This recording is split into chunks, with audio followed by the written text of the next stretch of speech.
Talking about the things that you love is a skill, not a talent.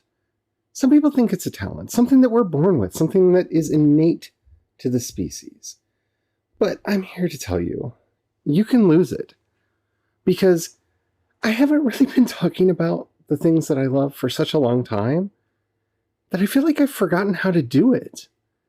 At least, how to do it with any confidence that I am conveying the things that I want to convey all over again. Now, I'm not talking just about how to do reviews, but just allowing my own exuberance to come out. So, let's talk about that and a bunch of other things on today's episode of Project Shadow. Can you hear me? I have something to say.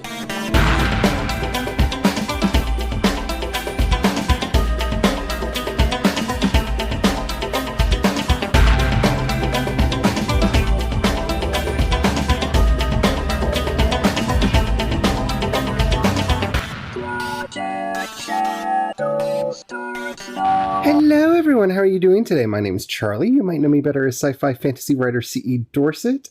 And yeah, there are so many things. So many things that I have apparently forgotten how to do. And it's mainly been because of the stress, the strain, the unscheduled mental health vacation that tricked me into not doing a bunch of things for a very long time. And every time I think, I'm back, I'm better, I'm able to move ahead again, I realize yet another thing that I have forgotten how to do. And it's just been strange. And it doesn't help that a lot of this exuberance keeps getting smacked by the real world. That doesn't help at all. So, par ejemplo, for example, I have been doing a lot of streaming over on YouTube, which I really, really enjoy, and actually kind of want to figure out a way to do more of it in a way. But yeah, I really enjoy it. So I do a count-in timer because it takes a certain amount of time for the stream to actually show up. Once I hit the go live in this way, there's kind of a buffer where I'm not just talking to the ether and nobody can hear me and whatnot. It's a standard practice, like a lot of streamers do it. And so I used Canva Pro to make my timer. And I got copyright claimed, even though I used Canva. And I used the tools that are in Canva that you're supposedly licensing from them, where you're paying them money. And that didn't help me. That didn't solve anything. So I don't know what I'm going to do about that. It did not get a copyright strike. It's fine, but it's annoying because, when you're paying to license something, you expect to be able to use it, especially when it's like, hi, I'm paying you a license so I can make a video thing. So that's weird. That's weird.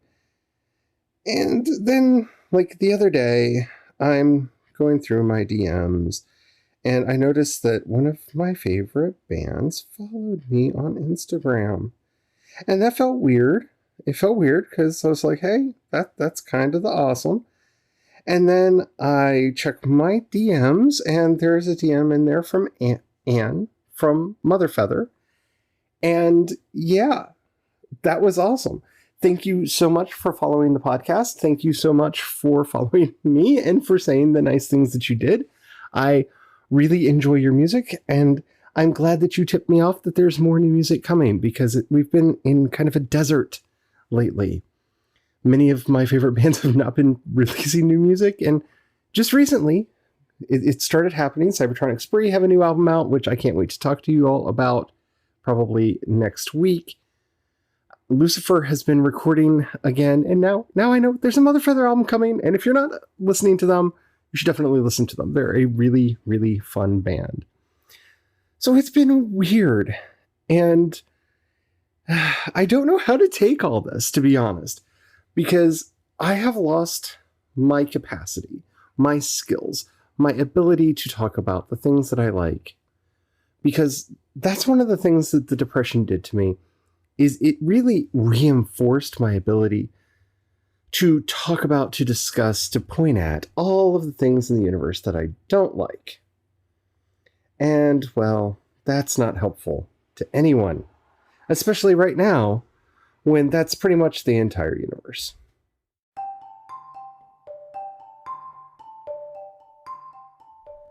So I got myself thinking, I should be doing more reviews.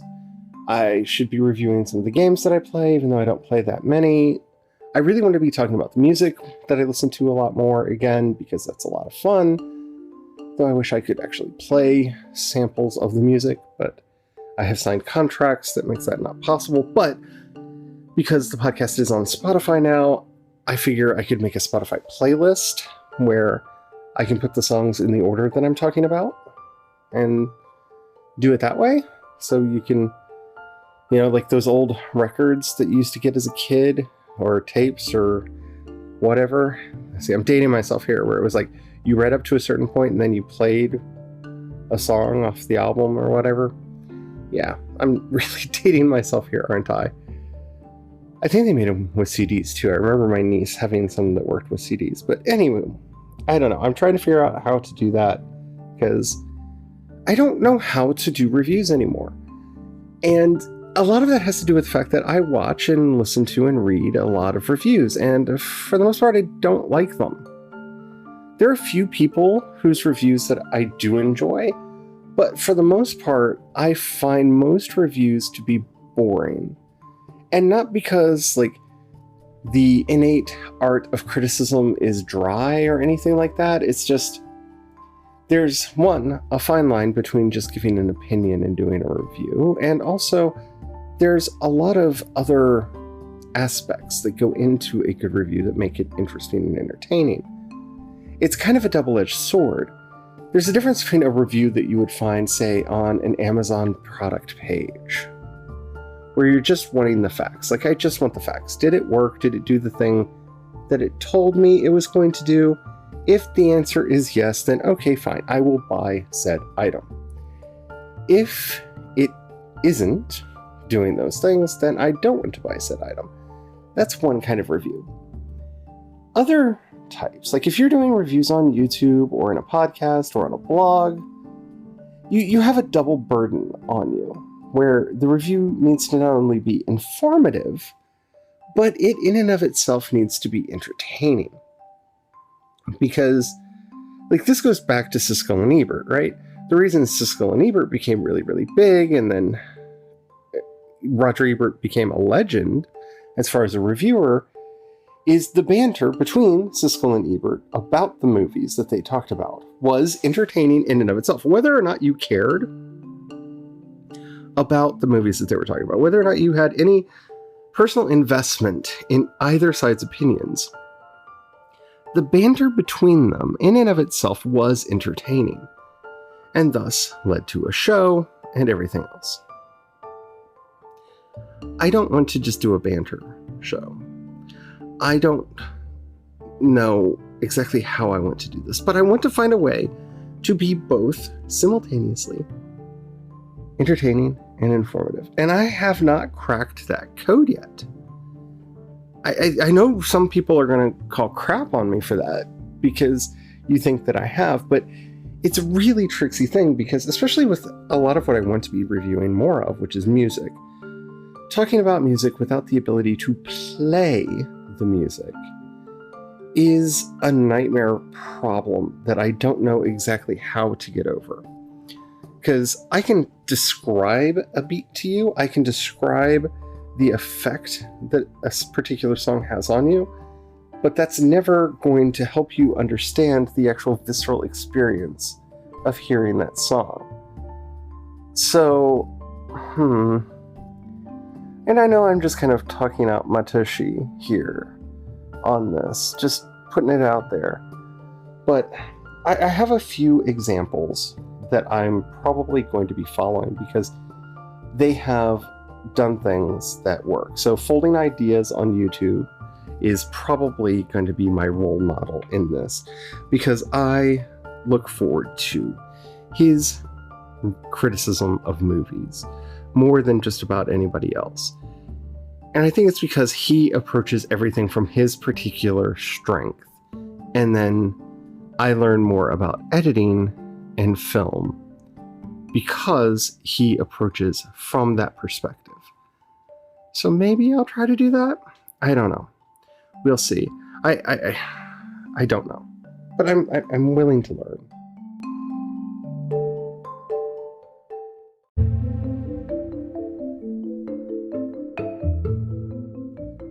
The other problem that I have with doing reviews and criticism, especially here lately, is what is there to say? I mean, I'm not the fastest person when it comes to getting reviews out, and that's for a lot of reasons. One, I don't get review copies of materials, so, I used to, back when I was doing reviews more often, I would be sent review copies, and sign all the NDAs that went into that so that the reviews didn't come out until it was time. And that was an interesting thing to be a part of. I mean, I used to get a lot of interesting stuff, and I don't know that I necessarily want to go back to that. But, so that's number one. I'm not the speediest at it. Two, I generally have to wait until the item is available via one of the mechanisms that I use to consume media. So, if, like, the new Mulan, I can't review the new Mulan. I don't have the spare currency right now to spend $25 to watch it. I just don't. And it itself would not make me enough money. Talking about it would not make me enough, would not make me $25. So the opportunity cost is so low, like, I'm not spending the money.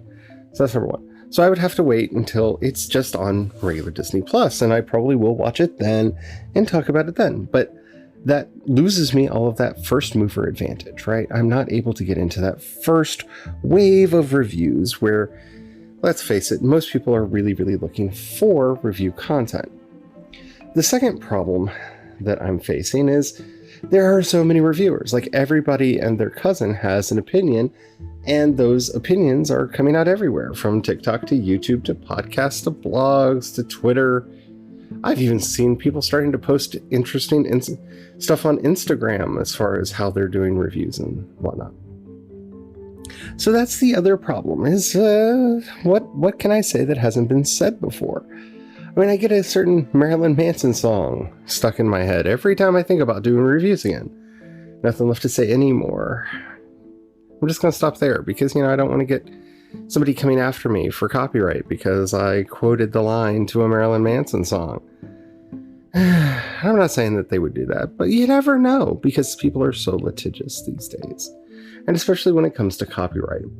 And that's kind of my third problem is I have really mixed feelings talking about a lot of the content that I do want to talk about and discuss, because I don't want people coming after me for talking about the things that I want to talk about.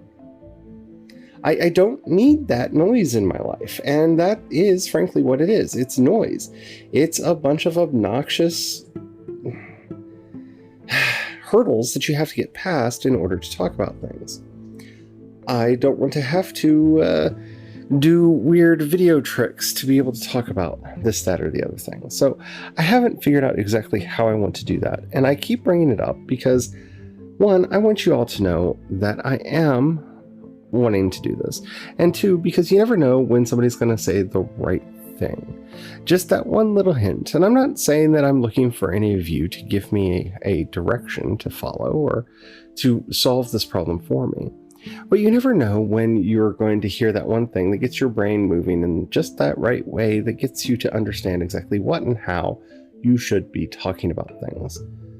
Because I have a lot of feelings about various media, and I'm trying to figure out what is the best medium in which to put it out. There's part of me that feels like the podcast is the best because I can just talk, so I don't have to worry about showing images or clips. Yeah, I don't know. It's frustrating because I don't want to be repeating what everybody else is saying out there, and there are some properties that I feel like I have a lot to offer. I was talking the other day with some friends of mine about wanting to do really trashy book reviews because I love really trashy books. The Alien tie-in books are some of the greatest things in the world because haven't you ever wanted to see knights versus aliens? That's a thing that exists. It's out there and it's wonderful if you're into that sort of thing. In fact, the Alien tie-in books have been better than the Alien movies for a very long time. So yeah, I'm definitely trying to figure this out. I don't want to become the pedantic person that I don't enjoy listening to.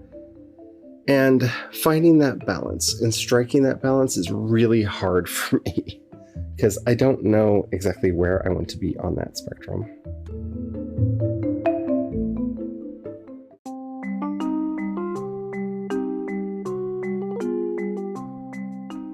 Hi, Charlie. It's so I want to talk about a game that I actually have stopped playing, but it was really actually fun. It is on Microsoft Xbox One, and we at the Homestead call it Armitage Vampire because the main guy looks exactly like Richard Armitage. And actually, there is a Cthulhu one that looks very similar. It's like they're like, oh, Richard Armitage is awesome. Let's make games around him, dude. And they did because he looks exactly like him. Anyway, the vampire game is pretty fun. You go into this like dilapidated town and it has like a mental institute. Well, I guess it's just a hospital, but to me it's like the scary mental institution. And people are looking for help and you're a doctor that just got changed into a vampire. So you don't really know how to handle your thirst, but you are trying. And you try to help people as well, you know, if you decide to go to that path. And supposedly, every decision you make is supposed to change the way the game plays. So if you're doing evil things all the time, you'll have one outcome, whereas if you're doing good things and only eat from vampires and only, you know, hurt bad guys, then, you know, you're going to be the golden boy in blood. Anyway, I love this game. I played it for a while. It was on Game Pass, which is like a thing where you can pay and play any games. We got it gifted to us, so I played it. And I didn't buy it because, number one, it's really expensive. The other downs on this are that it takes forever to load. And I don't know about your house, but I am like, my son's doing school, my husband's doing work, and I have 10 to 15 to 20 minutes to play a game to just unwind a little bit. And if the game takes like 2 minutes to load up, then that's cutting into my game time, man. And by the time I get actually in there and I'm like, ooh, I'm in the hospital, let me eat somebody. Then my son's like, okay, I'm done, it's my turn. I'm like, what the hell? Like, damn it. So that's number one, that it loads way too slow. The other thing is that I got to a boss that I could not get past. And I guess the idea is that you get to this boss and you cannot pass him and you gotta build up your strength and gain stuff. So basically you just have to go roaming around the hospital, eating the same guys that you've eaten every night before and redoing a lot of stuff so that you can gain points, so that you can get stronger, so that you can go beat this boss guy. Annoying. I'm sorry, but it was like only the first boss guy. Like, don't make him so strong that I can't get past this storyline. Oh my God, that's annoying.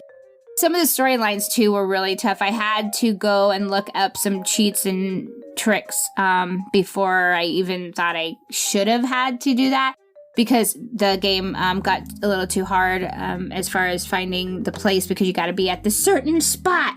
Not here, not there, but you gotta be exactly on this X spot and hear exactly this conversation to figure out XYZ. So it's just a little bit hard, especially when you're trying to play it for light playing and, you know, you only got a couple minutes. The pluses of it, the graphics are awesome. Everything looks really spooky and cool. Like if you have the lights turned off, it's really creepy and cool. And I love the way he feeds. He can feed a couple of ways. He can totally kill him, or you can just drink. And then once you drink, you can have these special powers that like scratch people really hard. Or something like that. So it is fun to try out. Go play Vampire or Richard Armitage Vampire Hunter. As we call him. And the Cthulhu one, I guess, is good too. My husband played it, I did not. But he said it was pretty much the same. The load is really slow, the stuff is cool, but the monsters are too hard, too fast. That's my take for games this week. Bye! And that's why I let Em do the reviews, because she has not lost the spirit, and her reviews are always so good. Yeah, that actually sounds like a really good game. I've heard a couple people talk about it, but never in terms like that.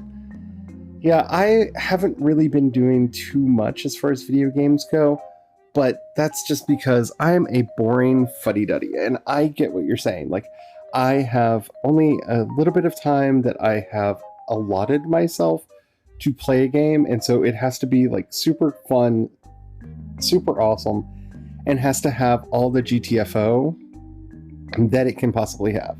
And for those of you who don't know what that means, that's get to the flippin' monkey. You can't promise me King Kong and have it take forever to get there.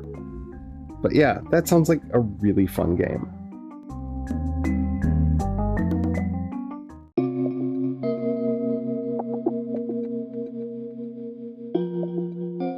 The game I've been playing most right now has kind of been a tie between Dawn of Man and No Man's Sky.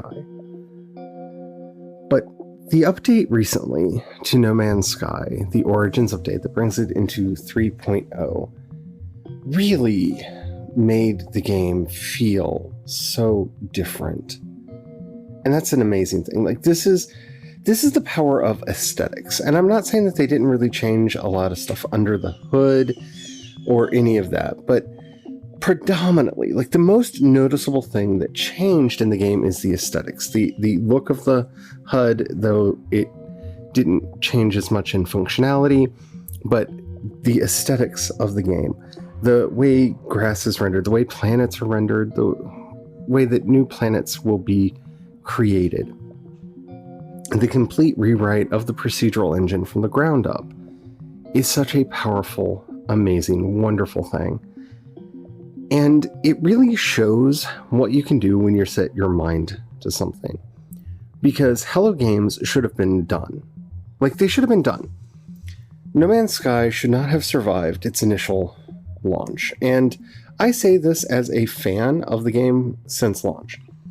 I understand where people are coming from about all of the anger and whatnot, but I have always been one of those people that takes what a developer says with tablespoons of salt, because I don't feel that I've ever gotten the game that I was promised in the pre-launch materials. I don't feel like I've ever gotten that game for any game. I think every game that I've ever bought, I felt like they just hyped it up as much as they could hype it up and weren't entirely honest with the feature set and everything else. So, you know, I am not one of the people that was really mad at it, but watching it evolve over the years, the way I have, and then this new refresh of the game, it makes it feel like such a different experience.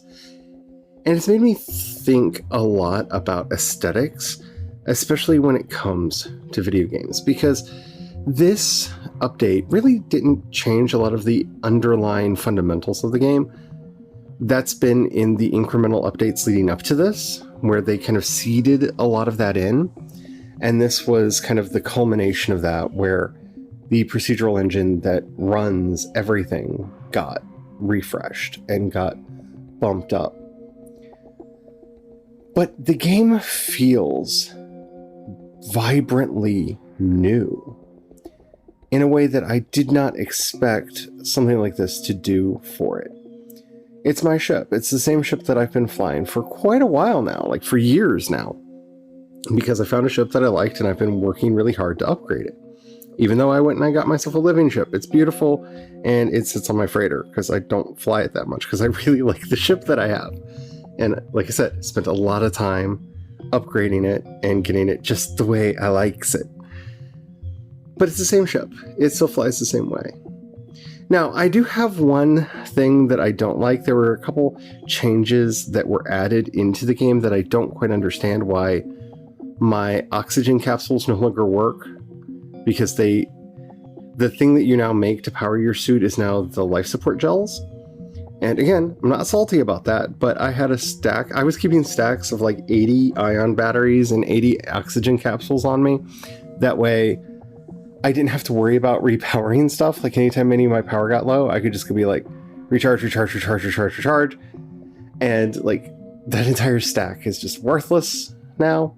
And that kind of annoyed me a little bit, but I'm not going to complain about it. I do want them to put more systems in to bleed the game some.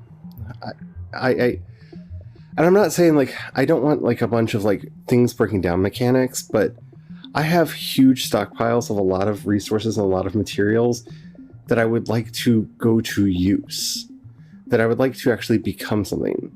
Because I find myself, when I'm not stockpiling stuff or going through stuff for construction, because I really like making bases in the game, just kind of running around and just mindlessly exploring. I would like there to be another layer added that I don't see there yet, but I don't really have words for it. Like, I love what they've done with the freighters. I really like the group missions and stuff like that they've put into the game. It's just, I don't know. There's a layer missing that I'm not sure exactly what it is that would make the game just perfection. So hopefully they'll find it, but I'm really excited. It's a really good update.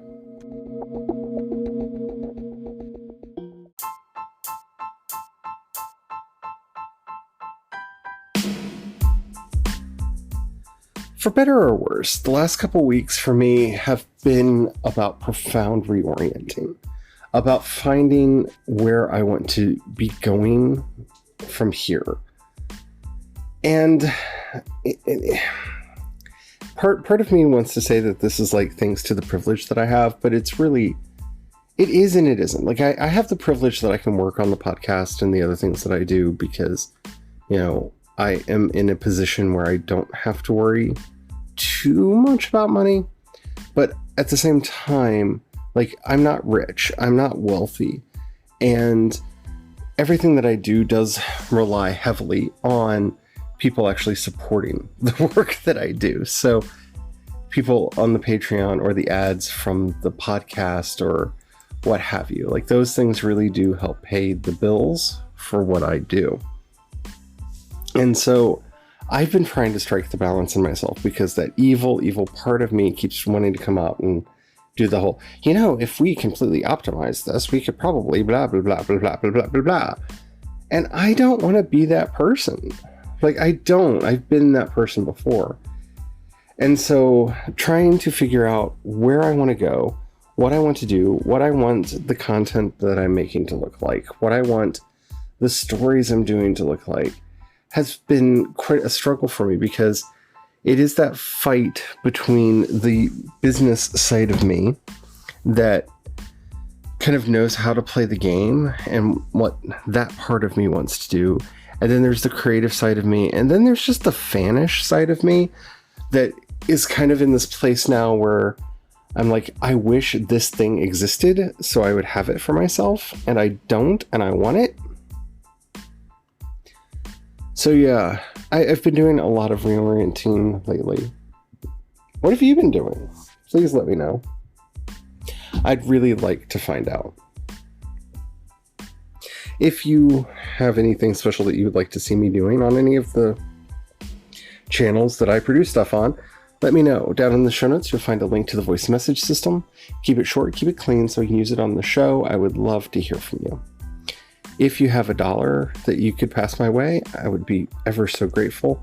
You'll find links in the show notes for both my Patreon, listener support, and coffee for one-time donations. Thank you so much to everyone who does that. It really does mean the world to me. If you don't have any money to give right now, trust me, 100% understand that. But if you know anybody you think would like any of the things that I do, please share it with them. That helps out so much more than you could ever possibly understand. Like, it is so hard to get discovered. So thank you so much to everybody who just shares the stuff that I do. You are the real heroes in so much. With everything going on right now, I just, it's not enough, but be out there, be loud, be proud. Remember, Black Lives Matter, Black trans lives matter, trans identities are valid.